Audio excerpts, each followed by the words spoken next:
Today we are starting the new chapter, Cell, the unit of life. It is my first lecture of this chapter. So today we discuss about the cell. As you know, you already studied in the previous classes, in 9th class, 10th class. Cell is the structural and functional unit of life. देखिए cell बिल्कुल just similar to a brick है. As bricks are used for making a building, a house. In the same way, cells are the structural or make the body of the organisms, and each cell is a functional unit. हर cell एक functional unit है. Each cell is a functional unit, perform all the functions. But without performing the function, the body is not a cell. हर cell काम करती है, functions करती है. अब यहाँ पर टाइप्स ऑफ ऑर्गेनिजम्स हैं on the basis of number of cells. Unicellular organism, multicellular organism. Unicellular organisms are made up of one cell, amoeba, paramecium, euglena. This single cell is capable to perform all the vital functions. जितने भी vital functions होते हैं वो unicellular organ perform करता है. Multi cellular organisms are made up of many cells, more than one cells. तो वो many cells make the tissue and tissue perform the functions. Cell theory, देखिए सेल थ्योरी है. It was given by two German scientist. ये German के दो scientist थे, Schleiden and Schwann. Schleiden and Schwann were the two scientist of the German और belong to the Germany. They did the work independently. इन्होंने काम independently किया. अब जो स्लाइडन ने जो काम किया वो प्लांट टिश्यू और प्लांट सेल के ऊपर किया 1838.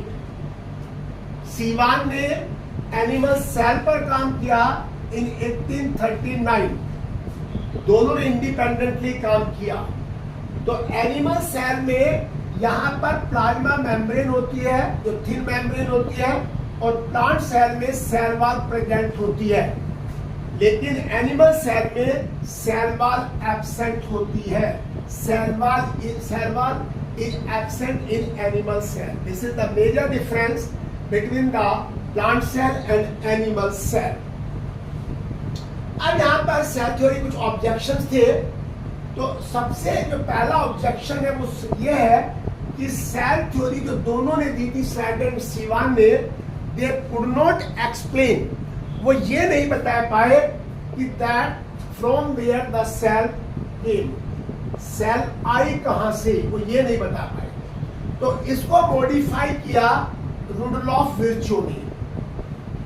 Modify the hypothesis of the स्लाइडन and Siwan. इसने इन दोनों की जो हाइपोथेसिस थी उसको मॉडिफाई किया और एक्सप्लेन किया. उसका कहने का मतलब था Omnis cellula is cellular. Omnis cellula is cellular. The cell came from the pre-existing cell. यानी पहले से सेल थी. Cell was present in before. लेकिन उसी सेल से नई cell come into the existence. तब इसने कुछ सेल थ्योरी के पॉइंट दिए कि Each organism is made up of cell. हर ऑर्गेनिज्म सेल का बना हुआ है. Cell come from the pre-existing cell. पहले से सेल थी, उससे सेल आई. और जो सेल है उसमें सिमिलरिटी है उसके केमिकल कंपोजिशन में और metabolic activity. Either the cell may be of the plant or cell may be of animal. Cell plants के अंदर हो, सेल एनिमल्स के अंदर हो, इन सबका केमिकल कंपोजिशन सेम है और इनके अंदर जो मेटाबॉलिक एक्टिविटीज है जो भी हो रही है, जो कैटाबोलिज्म, एनाबोलिज्म, वो सब के अंदर सिमिलर है, उसमें कोई यहाँ पर चेंज नहीं होती। और cell is the structural and functional unit of life. It is the definition of cell. Cell जो है वो स्ट्रक्चरल एंड फंक्शनल कंपोनेंट है of the organism, of the life. अब यहाँ पर अगर आप देखिए, जो सेल है उसका एक आउटलाइन फीचर्स है, क्या है? सबसे पहले सेल के अंदर outer membrane, plasma membrane, plasma lamella, bio membrane, ये सब जो है आउटर मोस्ट लेयर होती है। ये आउटर मोस्ट लेयर है जिसको आप सेल मेम्ब्रेन कहेंगे। ये जो सेल मेम्ब्रेन है, it provide the shape to the cell. ये सेल को शेप प्रोवाइड करती है, आउटर कवरिंग है, उसकी प्रोटेक्शन भी करती है। जो आपकी सेल मेम्ब्रेन है, आउटर मेम्ब्रेन है। अभी जो आउटर मेम्ब्रेन है, यहां पर एक लिक्विड फिल होता है जिसको आप साइटोप्लाज्म कहेंगे। You will call this liquid cytoplasm. Cytoplasm is a viscous liquid. ये एक विस्कस लिक्विड है और ये सेल के अंदर प्रेजेंट होता है। और इस साइटोप्लाज्म में ऑल दी सेलुलर एक्टिविटीज अकर और टेक्स प्लेस। सारी एक्टिविटी यहां होती है सेल के साइटोप्लाज्म में। और इस साइटोप्लाज्म में यहाँ पर जो एलिमिनेशन वेस्ट होता है, हेरिडिटी मैकेनिज्म होती है, गैसेस एक्सचेंज, ये सब जो है all the activities are take place in the cytoplasm. अब यहाँ पर दो तरह की सेल्स होती है, एक यूकैरियोटिक सेल्स है, एक प्रोकैरियोटिक। यूकैरियोटिक सेल में सेल ऑर्गेनिल्स आर प्रेजेंट, और ये सेल ऑर्गेनिल्स है, they are embedded in the cytoplasm. जो सेल ऑर्गेनिल्स है, माइटोकॉन्ड्रिया है, क्लोरोप्लास्ट है, आपके एंडोप्लाज्म रेटिकुलम है, राइबोसोम्स है, ये सब जो है वैक्यूल्स है, all are present in eukaryotic cell. क्योंकि यूकैरियोटिक सेल में only cell bounded organelles are present. ये सारी साइटोप्लाज्म में एम्बेडेड होती है। लेकिन जो प्रोकैरियोटिक सेल्स होती है, उसके अंदर ये जितने भी सेल ऑर्गेनिल्स हैं, दे आर नो। ये जहां सेल बाउंडेड ऑर्गेनिल्स वहां पर नहीं होती इन प्रोकैरियोटिक सेल। सेल में राइबोसोम्स होते हैं। ये राइबोसोम्स माइटोकॉन्ड्रिया में पाए जाते हैं, क्लोरोप्लास्ट में भी पाए जाते हैं, और रफ एंडोप्लाज्मिक रेटिकुलम की सरफेस पर भी पाए जाते हैं। जिस एंडोप्लाज्मिक की सरफेस पर राइबोसोम होते हैं, it is called rough endoplasmic reticulum. इसको रफ एंडोप्लाज्मिक रेटिकुलम कहते हैं। एक वेरी इंपॉर्टेंट सेल ऑर्गेनिल है सेंट्रियोल्स। ये centriole present only in animal cell, not in plant cell. Animal cell में प्रेजेंट, प्लांट में नहीं होता। और एनिमल सेल में ये जो न्यूक्लियस है, इसके जस्ट ऊपर ये प्रेजेंट होता है, इसकी पोजीशन फिक्स है। In plant cell it is present just about the nucleus. और यहां पर इसके अंदर ये न्यूक्लियस है।